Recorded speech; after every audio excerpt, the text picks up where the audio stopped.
Kumpirmadong rarampa sa FHM party this July ang kapuso pantasya ng bayan na si Kim Domingo. Si Kim may pasabog daw sa kanyang outfit. Watch this. Dahil pasok si Kim Domingo sa 2016 Top 10 Sexiest list, hindi na raw nag-alangan ang kapuso pantasya ng bayan at agad umuo sa imbitasyon rumampa para sa FHM party ngayong buwan. As a first-timer, number 9 kagad yung spot ko sa FHM. So, thank you. Yun. Sobrang thank you sa inyo. Matagal na raw pangarap ni Kim na rumampa at tanghaling isa sa mga sexiest Pinay sa bansa mula na mag-post bilang December 2015 cover girl.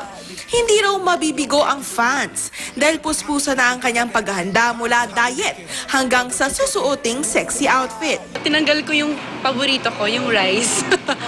No rice, tapos, ayun, medyo bawas din ang pagkain. Fish, gulay, yan, tapos workout.